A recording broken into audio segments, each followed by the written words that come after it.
Digital India में वास्तव में देखा जाए तो एप्लीकेशंस की भरमार हो चुकी है।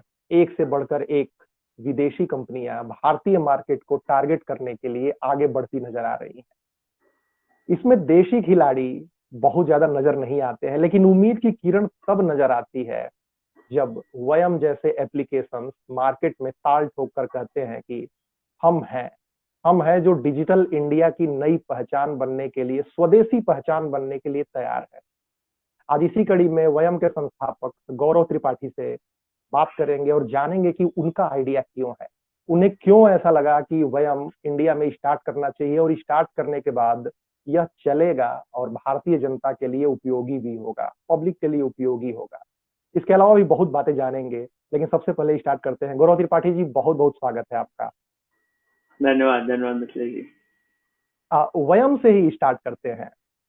वयम का आइडिया क्यों आया आपको? क्या पहले से ऐसे एप्लीकेशन भी मौजूद हैं, लेकिन वयम क्यों? गौरव जी बताएं। तो मैं टेक्नोलॉजी में काफी वर्षों से रहा हुआ हूँ और देखा है और बोल सकता हूँ, मैं एक क्लेम मार सकता हूँ कि हाँ, वर्ल्ड क्लास टेक्नोलॉजी बनाई हुई है, पेटेंट किए हुए हैं। लेकिन एक जो चीज रह गई, जब हम भारत में देख रहे हैं आज जो डिजिटल इंडिया जो आपने बोला, तो वो अभी हम जैसा डिजिटल इंडिया देख रहे हैं, वहां पर मुझे बार बार यही लगता था कि जो फाउंडेशन है, जो नींव है, जो आधार है, वो अभी हमारा नहीं है।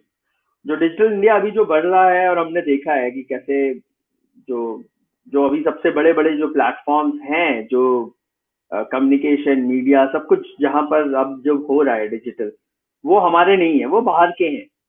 अब ओनरशिप कैसी है, कहाँ के हैं, किस देश के हैं, ये सारी बातें सब मायने नहीं रखती। बात ये है कि हाँ, वो भारतीय है नहीं है। तो मुझे यही लगा, यदि ये आधार हमारा नहीं है, भारतीय है, तो आगे जो भी होगा, जो डिजिटल इकोनॉमी हम बोल रहे हैं, डिजिटल इंडिया जो गवर्नमेंट प्रमोट कर रही है, वो इसलिए कर रही है क्योंकि दिख रहा है, सभी को पता है, डिजिटल इकोनॉमी बहुत बड़ी होने वाली है। और ये डिजिटल इकोनॉमी, अगर उसकी नींव, उसका आधार ये हमारा नहीं है, भारतीय नहीं है, तो पूरी इकोनॉमी भी एक तरीके से हमारी नहीं होगी। हम वहाँ जो भी बोल लीजिए आप, हम या तो किराएदार होंगे या हम एक विजिटर होंगे वहां पर, और जो भी है, हमें किसी और की शर्तों पर चलना पड़ेगा। तो यही सोच रही है कि भाई सब कुछ है, सब है, अगर हम इतने बड़े मार्केट हैं तो प्लेटफॉर्म हमारा क्यों नहीं होना चाहिए। इसमें सोच एक यही है। सिक्योरिटी का मुद्दा था, बहुत आपने सही एक्सप्लेन किया कि भाई आधार हमारा अपना रहना चाहिए और दूसरे की नींव पर कोई भरोसा नहीं है कि कब जो है अपना कोई खींच ले, अपना नींव खींच ले, या उसमें टर्म्स एंड कंडीशन बहुत जी। सारी चीजें होती हैं। लेकिन एक सिक्योरिटी का मुद्दा भी आता है जो फॉरेन की कंपनियों से, और एक कंपनी के संदर्भ में नहीं, बहुत सारी कंपनी के संदर्भ में मीडिया में रेगुलर चर्चा होती रहती है कि कभी भी अपनी कोई पॉलिसी ला देते हैं, पॉलिसी लाने के अलावा कभी भी टर्म्स एंड कंडीशंस में बदलाव कर देते हैं, और डेटा सिक्योरिटी का बड़ा मुद्दा है। तो एक भारतीय एप्लीकेशन में इन सब मुद्दों को आपने कैसे सॉल्व किया है? वयम में आपने इसका क्या सोल्यूशन निकाला है त्रिपाठी जी? सॉल्यूशन तो बेस्ट यही है कि हम एक भारतीय कंपनी है, वयम जो पेरेंट कंपनी है, इंडियन है, इंडियन प्रमोटर्स हैं, इंडियन इन्वेस्टर्स हैं, तो हम सभी भारतीय हैं। और कंपनी भारतीय है, तो ये है बहुत क्लियर कि भाई अ, हमारे ऊपर और कोई नहीं है जो कहीं और बैठा हो। जो है, हम ही हैं, हम ही हैं, वयम हम हैं। और यही है कि जो भी सिक्योरिटी, आईटी और इसके अराउंड जो भी नियम कानून, लॉज, रूल्स जो भी हैं इंडिया में, हम बिल्कुल उससे उसका पालन हमें करना है, और कोई दो राय नहीं है। तो सबसे बड़ी चीज यही है कि हम एक भारतीय कंपनी हैं, और हमारे आगे पीछे ऊपर नीचे और कुछ नहीं है। तो दूसरा फिर हाँ, हमारा जोर इस बात पर है, और हम जो काम कर रहे हैं वो भी कि हाँ, सारा डेटा यहाँ रहे, भारत में रहे, भारत के सर्वर्स पे रहे। अब वो सर्वर्स भी हाँ, है, अभी हमारे पास इंफ्रास्ट्रक्चर ही नहीं है इंडिया में कि हाँ हम बोल सके कि इंडियन क्लाउड है, नहीं है। मैं बोलता हूँ हाँ ये तो है, ये यही है कि ये हम हमारे पास अभी क्लाउड के लिए ऐसी जो बेसिक एक नेसेसिटी है अब इंफ्रास्ट्रक्चर, उसके लिए हमें किसी और पे डिपेंड रहना पड़ रहा है, लेकिन उसका कोई ऑप्शन नहीं है। लेकिन हाँ जो भी है, वो जो कंपनीज है वो भी अभी भारतीय नियमों के दायरे में है, तो हाँ वो डेटा है यहाँ भारत में ही है, और सारा कम्युनिकेशन डेटा सब कुछ भारत में रहता है, रहेगा। और जो यूजर्स हैं, अभी जो यूजर लेवल पर भी जो सिक्योरिटी चाहिए, सारे प्लेटफॉर्म्स पे बहुत ये डिबेट चलती रहती है, कभी कभी मीडिया में आता है, फिर शांति हो जाती है, सब एक्सेप्ट करते हैं कि हाँ हमारे पास फेक अकाउंट हैं, हमारे पास इतने फेक यूजर प्रोफाइल्स हैं, हम हटा रहे हैं, हम कोशिश कर रहे हैं, प्रयास कर रहे हैं, टेक्नोलॉजी है। लेकिन है कि हाँ हर जगह फेक प्रोफाइल्स हैं, हम ऐसा बना रहे हैं जहां पर कि जो यूजर प्रोफाइल है वो भी ईमेल से नहीं लिंक होके मोबाइल नंबर से होगी, क्योंकि मोबाइल नंबर जैसा अभी अगर हम एटलीस्ट एक भारत के नियम कानून के दायरे में देखेंगे तो भारतीय सरकार ने भी, भारत सरकार ने और ट्राई ने भी यही बोला हुआ है कि भाई एक हर हर किसी के पास व्यक्तिगत जो नंबर ऑफ सिम कार्ड हो सकते हैं उसकी भी लिमिट है, और हर सिम कार्ड के लिए आपका केवाईसी है। तो अब ये चीज बहुत क्लियर है कि भाई जो भी है इसके पीछे कोई एक केवाईसी हुआ है और पता है कि ये कौन है, तो आप पता कर सकते। तो फेक प्रोफाइल हमारे यहाँ नहीं हो सकती, जो भी है वो हमें पता रहेगा। और जब भी यदि कभी कुछ होता है कल को, कोई भी एजेंसी है भारत की, कोई भी भाई मैं बोलूंगा पुलिस है या कोई और भी एजेंसी है, कोई भी यदि मांगती है डेटा कि हाँ भाई यही कुछ हुआ है और हमें चाहिए, हम बिल्कुल सरकार के साथ खड़े और हमारे पास वो डेटा होगा। हम ये नहीं बोलेंगे कि नहीं हम इसलिए डेटा नहीं शेयर कर सकते, या हमारे पास डेटा नहीं है, या हमें पता नहीं है ये कौन है, किस नंबर से लॉगिन हुआ है। नहीं, ये सारा डेटा रहेगा, और हम जो यदि सरकार या पुलिस या ऐसी कोई हमसे बोलेगी आधिकारिक तौर पर, तब हम सरकार के साथ। नहीं ठीक है, बहुत अच्छी आपने बात कही कि जो है एजेंसीज के लिए, देश के लिए और इन सारी प्रोटेक्शंस पर आप लोगों की पॉलिसी बड़ी साफ है। एक चीज और एक बड़ा मायने रखता है इंडियन कल्चर के कंटेक्स्ट में कि विदेशी कंपनियां आती हैं और उनका मेन फोकस रहता है बिजनेस पे। तो क्या आप लोग भी मतलब ऐसे प्रोडक्ट ही बना रहे हैं कि सिर्फ और सिर्फ आपका बिजनेस फोकस है, या फिर जैसे कि देखा जाता है कि बिजनेस के लिए बहुत सारे टूल्स दिए जाते हैं जो जो पैसा कमाने वाले हैं, लेकिन कहीं ना कहीं सोशल चीजें पीछे छूट जाती हैं। तो इस पे जो वयम नाम है, मुझे लगता है कि वो एक इंडिकेट करता है। इसके बारे में थोड़ा प्रकाश डालिए, इंडियन कल्चर के बारे में। बहुत सही बोला आपने। तो वयम हमारा नाम ही ये दर्शाता है, हम यही चाहते हैं। वयम का अर्थ है हम, वी। और आप अब इसको हम दो तरीकों से देख सकते हैं। एक है भारतीय संविधान, Indian constitution, we the people, so we the people वयम। दूसरा ये हमारी संस्कृति भी यही बताती है, हमारे शास्त्र सभी जगह पर यही बोला गया है, बताया गया है, जो हमने पढ़ा है, सीखा है, जो हमें बताया वो यही है। हमारी संस्कृति अहम की नहीं है, वयम की ही। जो भी होता है, जो होना है, जो करना है, वो साथ करना है। ये भावना, संघ की भावना, ये हमारी संस्कृति में निहित है, ये है। और हमने ये जितने भी अभी जो भी प्लेटफॉर्म्स हैं और ये सब जो एक वेस्टर्न फिलॉसफी है, वेस्टर्न आइडियोलॉजी है, आप उसको एनोनिमिटी बोल लीजिए, प्राइवेसी बोल लीजिए, लेकिन एंड में जो है बेसिक मूलभूत ढांचा और जो थॉट प्रोसेस है वो ये है इंडिविजुअल फ्रीडम, वो उसके ऊपर है। अब ऑफ कोर्स हम ऐसा नहीं कि हम इंडिविजुअल फ्रीडम के अगेंस्ट है, लेकिन हमारे यहाँ एक अलग लेवल पर एक चीजें होती है। हमारी संस्कृति में सब कुछ हम, हमारा, इस पर आधारित है। भले ही वो हमारा परिवार हो, परिवार में कभी भी हम ना ये अपेक्षा रखते हैं और ना ऐसी बात करते हैं कि परिवार के अंदर मैं अपने माता पिता से बोल दूं कि नहीं आप इस कमरे में मत आइए, मेरी प्राइवेसी। कहीं कहीं शायद होने लग गया होगा भारत में, लेकिन हमारे परिवारों में नहीं होता, ना हमारे समाज में ये होता है।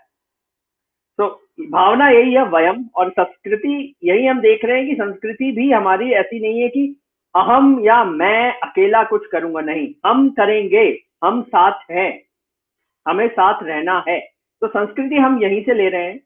और अब आपने बिजनेस की बात की, तो हाँ बिल्कुल, मैं बोल ही रहा हूँ भाई कि हाँ, इंडिया सेकंड लार्जेस्ट मार्केट है वर्ल्ड का। तो हाँ बिल्कुल मार्केट है, अपॉर्चुनिटी है, और ये अपॉर्चुनिटी हम उठाएंगे। हम चाहते हैं इसका, इस अपॉर्चुनिटी, इस मार्केट का लाभ हमें मिले, भारतीय कंपनियों को मिले, बाहर वाली नहीं, हमें मिले, बिल्कुल मिले। बाहर की कंपनीज भी, हाँ, उनका स्वागत है, लेकिन हमें भी मिलना चाहिए। हम वंचित रह जाएं या हमारे देश के ही लोग और हमारी देश की कंपनियां वंचित रह जाएं, ये नहीं होना चाहिए। और बिजनेस के मामले में मैं बोलूंगा, मेरा विचार ऐसा ही है, जैसा मैं उदाहरण मैं दूंगा पतंजलि का ही। पतंजलि जैसा ब्रांड है और पतंजलि जैसा बिजनेस है बिल्कुल है। पतंजलि आज के दिन में सभी सभी जानते हैं, हाँ भाई बिजनेस है, बहुत प्रॉफिटेबल बिजनेस है, बहुत अच्छा बिजनेस है। क्या उन्होंने भारतीय संस्कृति को जोड़ा है, तोड़ा है? ये सभी को पता है, जोड़ा है। और वो उन्होंने जो काम किया है, जो जो शुरू से जो बाबा रामदेव जी ने काम किया है और आचार्य बालकृष्ण ने काम किया है, वो एक एक काम जो वो करते हैं, पतंजलि का एक एक उत्पाद या जो भी है, जहां भी है, अब मैं बोलूंगा जो वो कर रहे हैं और जो वो बोल रहे हैं, उसमें कहीं भेद नहीं दिखता है। हमारा भी यही विचार है, हम भी यही चाहते हैं कि हाँ, बिजनेस करना चाहिए, पैसे कमाने चाहिए, ऐसा हमारा अगर हम भारत में देखेंगे, भारत में बिजनेस का भी इतिहास हजारों सालों का है। जब बाकी विश्व में लोग शायद पढ़ना लिखना दूर की बात है, शायद कुछ नहीं कर रहे होंगे, तब हमारे यहाँ व्यापार चरम पे था। तो लेकिन व्यापार के साथ ही, हाँ, व्यापार कैसा होना चाहिए ये भी अब हम देख रहे हैं। जो इंडिया में जो बिजनेस होता है, इंडिया जो बिजनेस हाउसेस हैं बड़े बड़े जो है, वो हैं इसीलिए वो टिके हुए हैं।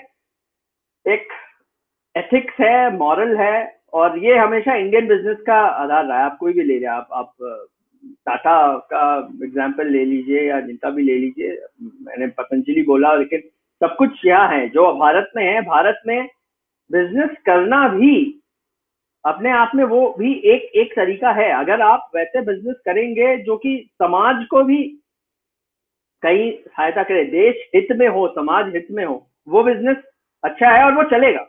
हमारा यही विश्वास है, जो अब हम देख रहे हैं कि पतंजलि ने यही किया है। तो समाज को जोड़ने के लिए भी गौरव जी, जो आपने बात कही है कि तो समाज में जो विभिन्न बैठकें होती हैं, जो आयोजन होते हैं, और खासकर कोविड का टाइम चल रहा है और आप वीडियो कम्युनिकेशन एक प्लेटफॉर्म भी प्रोवाइड कर रहे हैं, तो इसमें कैसे हेल्प करता है आपका प्लेटफॉर्म? एग्जैक्टली थोड़ा सा आम लोगों को समझ में आया है कि तो समाज से आप एक तरफ जुड़ने की जो बात कर रहे हैं, तो किस तरीके से आपका प्लेटफॉर्म हेल्प कर रहा है सामाजिक आयोजनों में, उत्सवों में, गौरव जी? जी, तो मैंने बचपन से यही पढ़ा है, भारत उत्सवों का देश है। उत्सव, त्योहार, और ये मेरा व्यक्तिगत मेरी सोच है, मेरा मानना यही है कि ये सब त्योहार और जो उत्सव है, कहीं कुछ ऐसे नहीं है कि ये सब जो बोला जाए रैंडम है, ऐसा नहीं है। हमारे पूर्वजों ने जो जो भी हर हर त्योहार, हर व्रत, हर हर उत्सव, वो उसका उसका अपना एक कारण रहा है, और वो क्यों रहा है, और वो अब हम देखते हैं। क्योंकि सोच बहुत ही एक तरीके से सोच बहुत सरल थी। समाज को जोड़ना है तो सभी लोगों को एक साथ लाना पड़ेगा, समय समय पर, वैसे बोलते हैं रेगुलरली, हमें लोगों को साथ लाना पड़ेगा। और वही है, उत्सव में यही होता है कि भाई हम अपनी संस्कृति से कैसे जुड़े रहें। तो उत्सव है जो समाज को जोड़ते हैं और समाज को एक साथ चलायमान रखते हैं, यही मेरी सोच है। और हम भी यही देख रहे हैं कि जो उत्सव है, अब जब कोरोना हुआ तो अभी क्या है, अब हाँ, सोशल डिस्टेंसिंग रखनी है, सरकार भी बोल रही है, और अभी भी कोरोना का जो खतरा है वो अभी टला नहीं है, अभी भी है। अभी भी दुनिया में केसेस बढ़ रहे हैं, यूएस में बहुत बहुत ही अलार्मिंग सिचुएशन है। और ये यहाँ भी होने वाला है, और ये सभी सभी लोग बोल ही रहे थर्ड वेव आएगी, थर्ड वेव आएगी। लेकिन इसका ये अर्थ नहीं है कि हम त्योहार छोड़ दें, त्योहार मनाना छोड़ दें।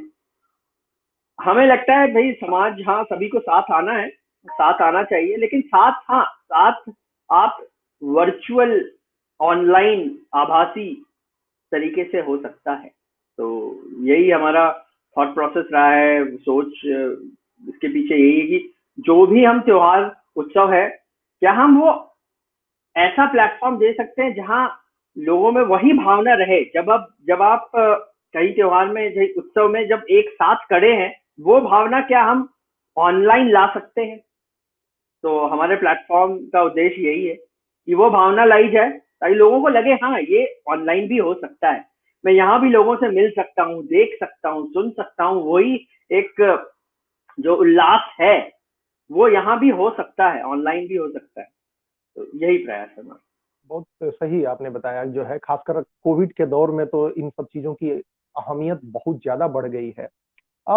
गवर्नमेंट भी इन सारे इनिशिएटिव्स को बड़े टाइम से लेके चल रही है, जब से 2014 में प्रधानमंत्री मोदी जी के नेतृत्व में नई गवर्नमेंट का फॉर्मेशन हुआ है। तब से एक डिजिटल इंडिया, आत्मनिर्भर Bharat, stand up India, startup India, मुझे लगता है कि इन सारे मंत्रों को लेकर एक आपकी भी सोच कहीं ना कहीं अलाइन करती है। तो कैसे देखते हैं, कुछ गैप देखते हैं, कहाँ सपोर्टिव देखते हैं, और कहाँ लगता है कि और ज्यादा इंप्रूवमेंट होनी चाहिए? आप क्योंकि एक सिमिलर स्टार्टअप कर रहे हैं इंडियन इकोसिस्टम में, और गवर्नमेंट भी ये काम कर रही है, कहाँ अलाइनमेंट है, कहाँ डिफरेंस है, गौरव जी? जी, तो मैं बोलूँगा पूरा अलाइनमेंट है। और मैं थोड़ा उन लोगों में से हूँ, मैं बोल भी सकता हूँ कि हाँ, मोदी जी से मैं पहली बार मिला और उसके बाद जो रहा मेरे भी मन में यही था कि हाँ, ये नहीं कि हाँ, यदि यदि ये प्रधानमंत्री बन गए तो क्या होगा। हम उनमें से हैं जिन्होंने बोला कि इन्हें प्रधानमंत्री बनाना है। तो हमारी सोच, मैं, मेरे मित्र, हमारे जो भी रहे, हम लोगों ने एक्टिवली काम किया, और ये इसी डायरेक्शन में किया था, क्योंकि हमें पता था उनकी सोच कैसी है। जो लोग अब जा रहे हैं सरकार में, जो आने वाले हैं, जो एडवाइजर्स है, जो साथ रहने वाले हैं, वो सोच क्या है। मैं बोल सकता हूँ, हाँ जो सरकार में लोग हैं, काफी लोग आईआईटी से हैं, मेरे सीनियर्स हैं, जो अब उस लेवल पर है जहां पर वो बोलते हैं कि हाँ, जो चीजें हम सोचते थे कि होनी चाहिए देश में, वो हो रही है। और डिजिटल के पीछे मैं आगे फिर बोलूंगा, सोच बहुत ही सरल है, बहुत सिंपल है। Transaction cost for service delivery, ये डिजिटल यूज करके बहुत ड्रास्टिकली कम हो सकती है। तो सबसे बड़ा, क्योंकि भारत जैसे देश में, विशाल देश में, संघर्ष यही रहा है कि हर एक जन तक, हर व्यक्ति तक वो सुविधाएं कैसे पहुंची जो जो सरकार सरकार चाहती है ये हो कैसे, और वो डिजिटल से ही हो सकता है। अब ये बहुत क्लियर है, और डिजिटल से उसकी ट्रांजैक्शन कॉस्ट बहुत कम की जा सकती है। दूसरा, ट्रांसपेरेंसी, पारदर्शिता जो होनी चाहिए, जो गवर्नेंस में चाहिए, और जो करप्शन कम करने के लिए चाहिए, वो चीज है डिजिटल में। इसलिए डिजिटल होना जरूरी है। और तीसरा एक ये भी है कि जो भारत जैसे देश में आगे वो नहीं हो सकता कि हम ब्यूरोक्रेसी बढ़ाते जाएं, एक लिमिट के आगे वो भी असहाय होगी।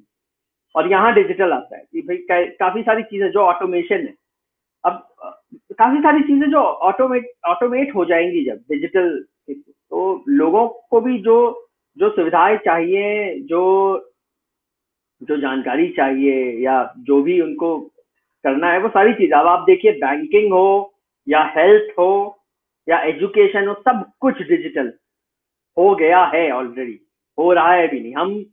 हम बैंकिंग सिस्टम, हमारे बैंकिंग सिस्टम, फिनटेक जो पूरा इकोसिस्टम है, ये पूरे विश्व में नंबर 1 है, अभी अभी है। आज पूरा पूरा विश्व हमारी यूपीआई मांग रहा है कि हमें भी यूपीआई करना है, क्योंकि इतनी लो ट्रांजैक्शन कॉस्ट में कोई सिस्टम नहीं हुआ है। और हम यही देख रहे हैं, ये चीज अभी भारत हमारा ई कॉमर्स में भी करेगा, और हम देख रहे हैं कि हाँ, हो सकता है हम ही हो जो कम्युनिकेशन में ये चीज करके दिखाएं कि हाँ, इतनी लो कॉस्ट पर कम्युनिकेशन और ये पूरा जो प्लेटफॉर्म है वो हो सकता है, वीडियो कम्युनिकेशन से स्टार्ट करके सारा डिजिटल डेटा, ये सभी चीजें कैसे हो सकती हैं। तो बिल्कुल आत्मनिर्भर Bharat, digital India, startup India 100% aligned है हम। और हमारा भी यही विश्वास है कि भारत को विश्व गुरु बनाने के लिए यही चीजें चाहिए।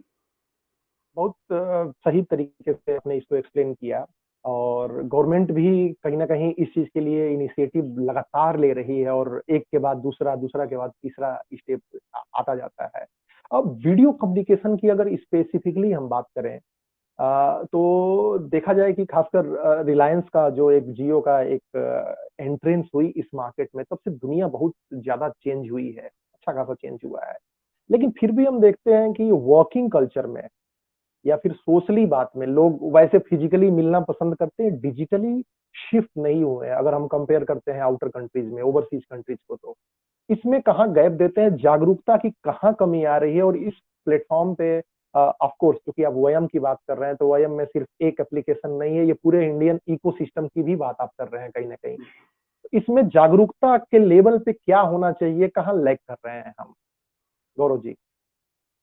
तो मैं ये तो नहीं बोलूंगा कि हम लैग कर रहे हैं। जिस स्पीड से हम ग्रो कर रहे हैं डिजिटल इंडिया में, वो पूरे विश्व में किसी ने अभी तक देखा ही नहीं। वो सिर्फ शायद एक और जो एग्जांपल आ सकता है वो चाइना का ही आ सकता है। तो लैग नहीं, हाँ जहाँ पर है कि लोग जो अभी डिजिटल थे ही नहीं पहले, वो डिजिटल अब हो रहे हैं। जब उनके पास मोबाइल आ रहा है, मोबाइल फोन आ रहे हैं, मोबाइल इंटरनेट आ रहा है, तो वो आ रहे हैं। और ये अपने आप में एक हर किसी का, मैं बोलूंगा एक पर्सनल जर्नी है हर किसी के लिए। एक व्यक्तिगत डिस्कवरी है, खोज है कि हाँ भाई हम क्या कर सकते हैं। और यही अभी है, हमारा देश अभी वहीं पर है जहां अब लोगों को पता लगता है, अरे डॉक्टर के पास जाने के लिए जाना नहीं पड़ेगा, फोन से हो सकता है, मोबाइल से हो सकता है, वीडियो कॉल से हो सकता है। डॉक्टर को जो दवाई लिखनी है वो भी वहीं से लिख के वो भेज देंगे, और मुझे दवाई के लिए भी शायद जाना ना पड़े। बैंक अकाउंट खोलने के लिए मुझे जाना नहीं पड़ेगा, या मुझे सामान खरीदने के लिए कहीं जाना है। ये चीजें अभी अभी हम जो लोग एक एक स्टार्टा जो एक थोड़े मिलियन, कुछ करोड़ लोग जो डिजिटल थे काफी सालों से, उनके लिए ये नॉर्मल है। बाकी पूरा देश अब ये एक्सपीरियंस कर रहा है कि हाँ ये चीजें होती हैं। और ये है कि अब ये कैसे होती है ये भी बहुत चेंज हो रहा है। कि अगर हम बोले कैश ऑन डिलीवरी पहली बार पूरी दुनिया में पहली बार इंडिया में ही प्रयोग हुआ था कैश ऑन डिलीवरी का। ऐसे बहुत सारे प्रयोग है जो अभी चल रहे हैं, जो अब हो रहे हैं, जो अब दुनिया देखेगी, अरे ये भी हो सकता है और ये ऐसे हो सकता है, ये हम बताएंगे। तो वीडियो कम्युनिकेशन में भी जो मुझे लगता है दो लेवल पर चीजें। एक जो अवेयरनेस वाली चीज है, अवेयरनेस के लिए भी एक रीजन चाहिए कि वाई, मैं ये क्यों करूं, ये करने से क्या, ये करने से मुझे कुछ अलग होगा क्या, कोई एडवांटेज है, बेनिफिट है, कोई लाभ है मुझे ये करने से। अब वो चीजें वहां पर आती है सबसे बड़ी, फिर से वही ट्रांजैक्शन कॉस्ट। जैसे जैसे लोगों को पता लगता जाएगा, अच्छा यार डॉक्टर के पास जाने के लिए आधा घंटा वो जाना पड़ेगा, आधा घंटा आने में लगेगा, फिर वहां इंतजार करना पड़ेगा, अच्छा ऑनलाइन कर लेते हैं, पूरा प्रोसेस 15 मिनट में खत्म हो जाएगा। जब ये लोगों को पता लगने लग जाएगा और ये रियलाइजेशन आएगी, तब हम नेक्स्ट लेवल पे एजुकेशन में। हाँ भाई मैं किसी अब मैं किसी गांव में हूँ या छोटे शहर में हूँ, लेकिन भाई मुझे अपने बच्चे को बहुत अच्छी पढ़ाई करानी है, मैं कैसे कराऊंगा? हाँ अब है, ऑनलाइन करा देता हूँ, बहुत अच्छी बात है भाई, ऑनलाइन सब सीख सकते हैं, बेस्ट टीचर अवेलेबल है।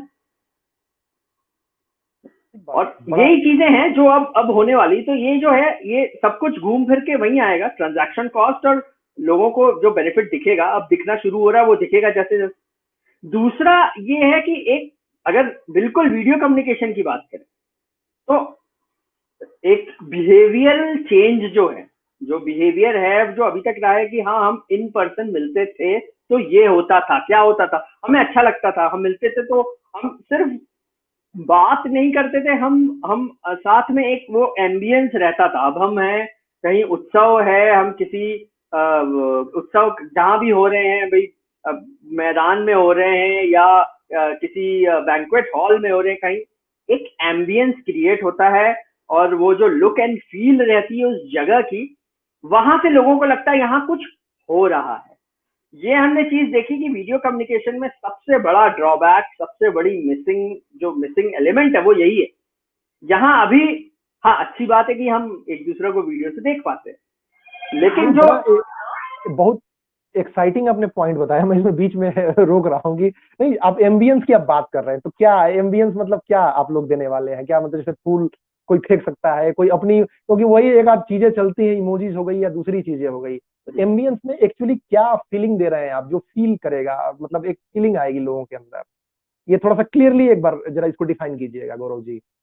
जी, तो यहाँ हमें एम्बियंस में भी यही लगा कि अभी जब हमने बात की तो हमने बहुत लोगों से बात की और बहुत मैं बोलूँगा ऐसा नहीं कि सिर्फ प्रोफेशनल्स से बात की या सिर्फ आईटी प्रोफेशनल से बात की, या सिर्फ एंड यूजर्स या जो डिजिटल नेटिव नहीं है उनसे बात की, या जो लैपटॉप पे काम करते हैं सिर्फ उनसे, सभी लोगों से बात की। और इस रिसर्च में हमें यही रहा, जो एक टर्म आने लग गया था वीडियो फटीग, जूम फटीग, ये चीजें ये फटीग कि भाई आप थक गए हैं, थक क्यों गए हैं? तो ये बहुत एक बायोलॉजिकल साइकोलॉजिकल रीजन है। ह्यूमन साइकोलॉजी और ह्यूमन बायोलॉजी भी रिलेटेड यही है। मैं आपको यदि बोल दूं आपको इसी स्क्रीन पर 12 घंटे दिन के देखना है, आप थक जाएंगे, बिल्कुल थक जाएंगे। क्यों थक जाएंगे? क्योंकि हमारा दिमाग भी जैसा काम करता है, हमें चेंज चाहिए, कुछ होना चाहिए, नहीं कुछ चेंज हुआ है इनहेरेंटली। वो हमारा जो जो हार्मोन्स हैं, जो ड्राइव होते हैं, वो भी यही होते हैं कि मुझे लगे कुछ हुआ है, मैं कहीं एक्साइट होऊंगा, कहीं कम एक्साइट होऊंगा, कहीं ज्यादा होऊंगा। तो ये जो उतार चढ़ाव होना चाहिए वो अभी मोनोटोनस हो गया है वीडियो कम्युनिकेशन में, कि मैं एक ही स्क्रीन है। अब वो स्क्रीन वही है, वही बॉक्स है, एक ही बॉक्स है, उसी बॉक्स में मैं घुसा हुआ हूँ, सभी लोग वहीं आ रहे हैं जा रहे हैं। हाँ लोगों की शक्लें बदल रही हैं, लोग नए लोग आ रहे हैं, कोई आ रहे हैं, लेकिन जो पूरा जो बॉक्स है वो चेंज नहीं हो रहा है। और एम्बियंस में क्या है, फिर मैं वापस जाऊंगा, आप अब भैया ऑफिस में जाते हैं तो ऑफिस का एम्बियंस होता है, क्या होता है ऑफिस में, क्यों जरूरत है कि भाई ऐसा ही स्ट्रक्चर रहे ऑफिस का, ऐसा डिजाइन रहे, क्यों रहे? क्योंकि लोगों को लगता है कि हाँ मैं ऑफिस में हूँ। अब वही आप बोलिए कि भाई मैं एक रेस्टोरेंट में बैठा हूँ, रेस्टोरेंट वाला जो एम्बियंस है वो आप उठा के ऑफिस में रख दीजिए, फिर देखिए काम के, वो नहीं काम करेगा।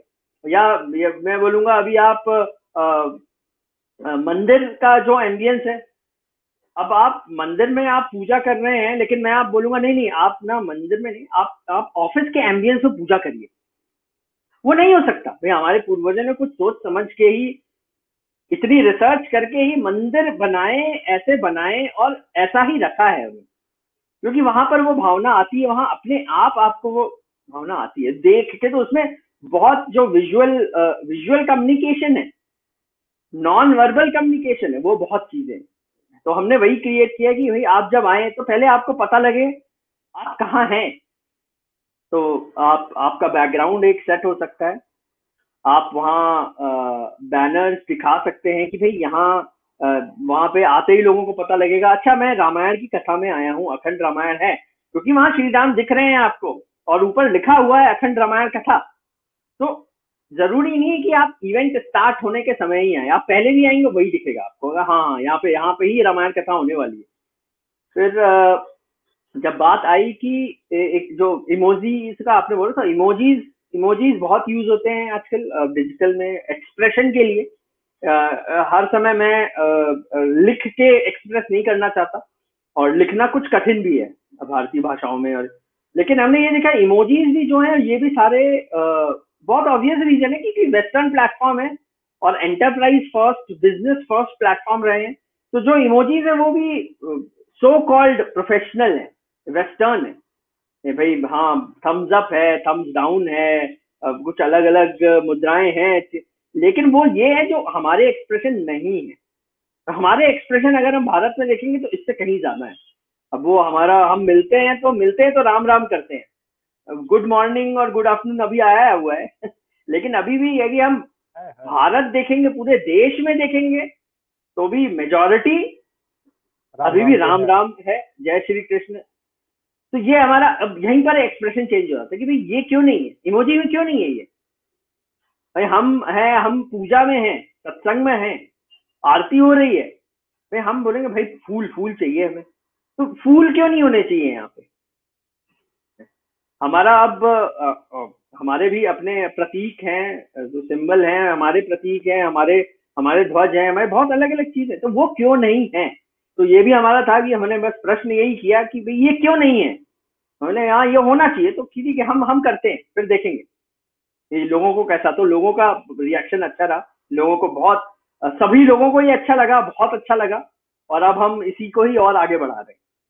बहुत सटीक आपने कहा कि जो है एक एम्बियंस पे जो बात की आपने, ये वाकई एक टच करने वाली है। मुझे नहीं लगता है कि दूसरे समझ पाएंगे, क्योंकि जाके पैर न फटी बेवाए सो का जाने पी पर आए, तो वो वाली बात है कि जो जी महसूस करता है।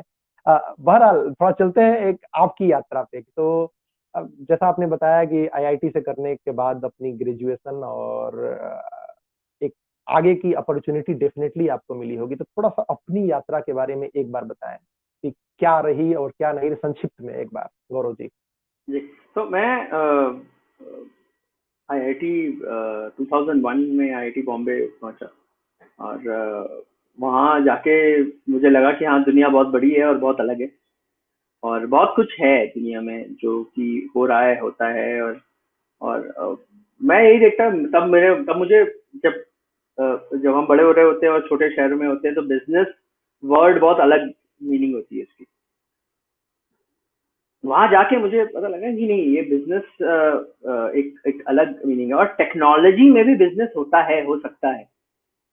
और सबसे बड़ी बात यही लगा, मैं आईआईटी बॉम्बे में काफी लोग आते होते थे, जो हमारे जितने भी जो लोग हैं, जो जाने पहचाने लोग हैं, एंटरप्रेन्योर्स हैं बड़े बड़े, नारायण मूर्ति जी हैं, नंदन नीलकानी, अशांक देसाई, ऐसे सभी लोग आते रहते थे। और मैं स्टूडेंट था, तो मैं इजी एक्सेस था थोड़ा, मैं हमेशा जाके पहुंच जाता था, पूछता था। अजीत बालकृष्णन रिलेव के सीईओ आते रहते थे, मैं यही पूछता था कि क्या बिजनेस क्यों कर रहे हैं आप, क्या पैसा, कितना पैसा कमाएंगे, पैसा कमाने के लिए किया जाता है। तो मुझे जो बात समझ में आई वो यही है कि भाई हाँ पैसा तो है, लेकिन सबसे बड़ा बिजनेस और एंटरप्राइज जो एक है, वो एक टूल है to change things beyond what you can change as a person. तो आप यदि सिर्फ अपना जीवन बदलना चाहते हैं तो बहुत अच्छा, आप नौकरी करेंगे, करिए, बिल्कुल आपका जीवन बदलेगा, और थोड़ा थोड़ा और आपके परिवार में भी आप ला सकते हैं, कुछ बदल सकते हैं।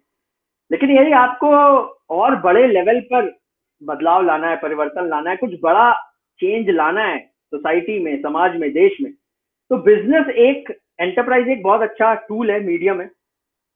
तो मुझे यही लगा कि हाँ ये करना चाहिए। फिर वो करने में, मैंने जब फोर्थ ईयर में था 2005, तभी से मैंने स्टार्टअप किया। पहला स्टार्टअप था, तब भी हमने यही सोचा था कि हम इंडिया का यूट्यूब बनाएंगे, तब यूएस में यूट्यूब आया था, और तब हमने सोचा था कि हाँ इंडिया में भी यूट्यूब जैसा होना चाहिए कुछ।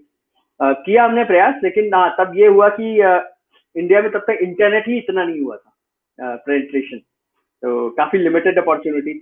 और हमें था, पता था कि हाँ 4 साल वेट करना पड़ेगा, लेकिन तब तक फिर अपॉर्चुनिटी आई, फिर हमारी टीम एक्वायर हो गई, और तो वो हुआ, हमने बोला ठीक है अब आगे बढ़ते हैं। फिर दूसरा, मैंने जो तब मेरे एक एंजल इन्वेस्टर थे, वो पुणे के थे, तो उन्होंने मुझे पुणे बुलाया। पुणे में सर्विसेज कंपनी स्टार्ट की, आईटी सर्विसेज में अच्छी चली वो, और फिर वहां से फिर मैं फिर वापस मेरा हुआ कि नहीं, अब वापस प्रोडक्ट बनाया जाए।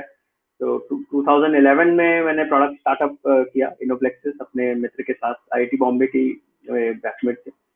और वहाँ भी हमने यही देखा कि हाँ सोच यही थी कि इंडियन टेक्नोलॉजी बनानी है, इंडिया में बनानी है, और ऐसी टेक्नोलॉजी बनानी है जो बिल्कुल, जो लोगों को लगे, बिकॉज सब यही बोलते रहते थे इंडिया में प्रोडक्ट नहीं बन सकते, ये मैंने बहुत सुना है, इंडिया में टेक्नोलॉजी नहीं बन सकती, इंडिया में आईपी, इंटेलेक्चुअल प्रॉपर्टी नहीं है, नहीं बनती है, तो लोग इतने टैलेंटेड नहीं है, लोगों को समझ में नहीं आता। तो मेरा यही था कि नहीं हम करके दिखाएंगे। हमने बूटस्ट्रैप किया और प्रॉफिटेबल बनाई company, multi million euro revenue की कंपनी खड़ी की। अपने दम पे हम लोगों ने 200 से ऊपर लोगों को हायर किया, ऑफिस लिया। उसके बाद फिर हमने फंडिंग रेज की, वो भी यही हुआ कि हाँ, इंडिया में तब तक सिर्फ कंज्यूमर बिजनेस ही फंड हो रहे थे, और इसके लिए फिर हमें बाहर ही जाना पड़ा, जर्मनी। हमने फ्रैंकफर्ट में हेडक्वार्टर कर दी कंपनी, वहाँ फंड रेज किया, और फिर और स्केल अप किया। तो जो प्लेटफॉर्म बनाया वो एआई बेस्ड है, एआई बेस्ड प्लेटफॉर्म जो कि दुनिया की टॉप 100 फार्मा कंपनीज यूज करती हैं। उनका ड्रग डेवलपमेंट प्रोसेस में जो टाइम एफर्ट है उसको कट डाउन करने के लिए।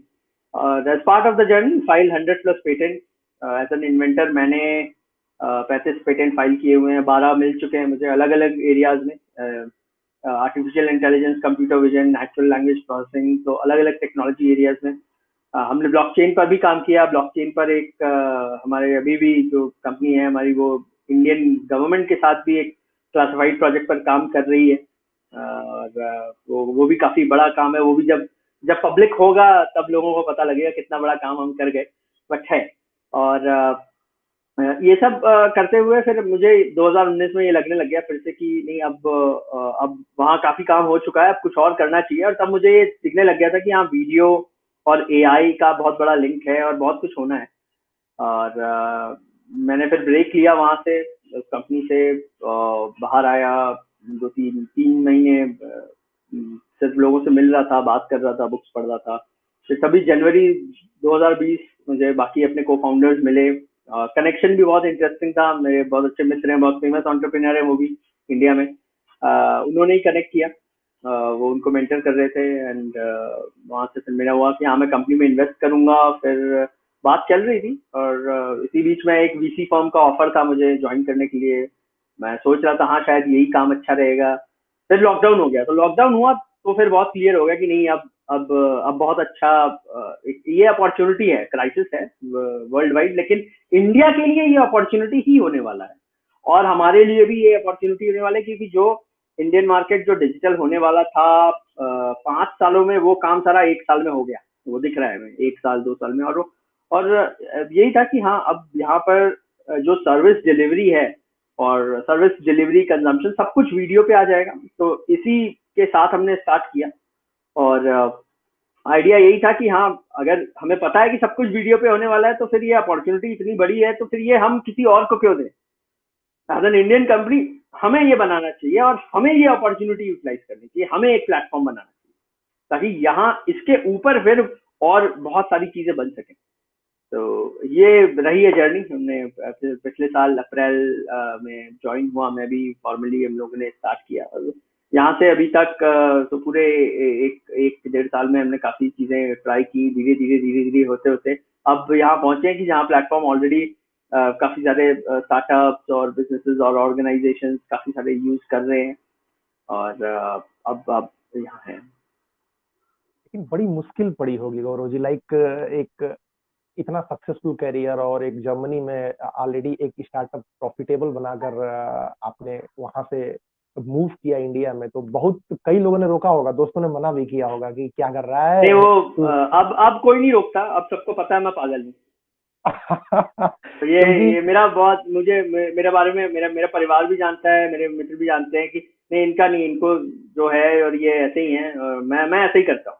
और ये था ही, मेरे पास अपॉर्चुनिटी थी, आज भी है। मैं चाहूँ तो अभी जर्मनी में परमानेंट रेजिडेंसी लेके शिफ्ट हो सकता हूँ at any point of time. US में भी है, यूएस में भी वी हैव इन्वेस्टेड, तो as an investor I can apply for a PR, I will get it. But हाँ, बस वो नहीं करना लेकिन है बड़ा हमें।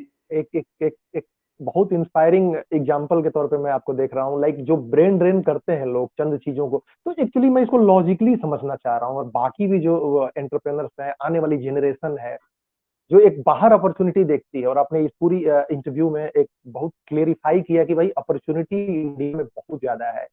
तो क्या चीज वो लोग शॉर्ट टर्म देखते हैं जो नहीं देखना चाहिए, और क्या चीज आपने लॉन्ग टर्म देखी जो अब उनको कम से कम देखनी चाहिए? तो बहुत बदलाव आ चुका है। जब आपने डिसीजन लिया होगा तो इनफैक्ट उस समय तो थोड़ा सा एक पेसिमिज्म भी एक रहा होगा कहीं ना कहीं एक चीज।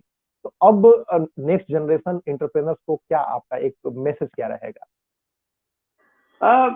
मुझे यही लगता है भाई, सबसे बड़ी जो अपॉर्चुनिटी है, इंडिया एज अ मार्केट ही इतना बड़ा है, तो वो एक अपॉर्चुनिटी। लेकिन उससे भी कहीं बड़ा, ये शुरू से हमने देखा है कि पहले हम इस स्टेज पर थे कि जो हमारी इनोवेशन थी, जो इंडिया में जो हम इनोवेशन कर रहे थे, उसको उसका लोग मजाक उड़ाते थे, उसको रिडिक्यूल किया जाता था, उसको नाम दिया जाता था जुगाड़।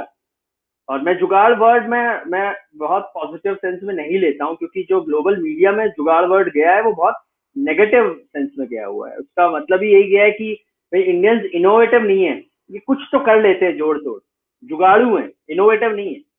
जो कि मैं बिल्कुल मैं सहमत नहीं हूँ उससे, शुरू से नहीं। और वही हमने प्रूव भी किया भी। हम अकेले स्टार्टअप थे जिन्होंने इंडिया में बैठ के 100 के ऊपर पेटेंट फाइल किए। कोई स्टार्टअप नहीं है, ना हुआ है अभी तक, अभी तक भी नहीं देखा मैंने, कोई स्टार्टअप नहीं है मेरी जानकारी में, और कहीं भी हमने नहीं देखा है। और अभी भी मैं मेरा यही मानना है कि जो इनोवेशन है वो इंडिया में ही होनी है।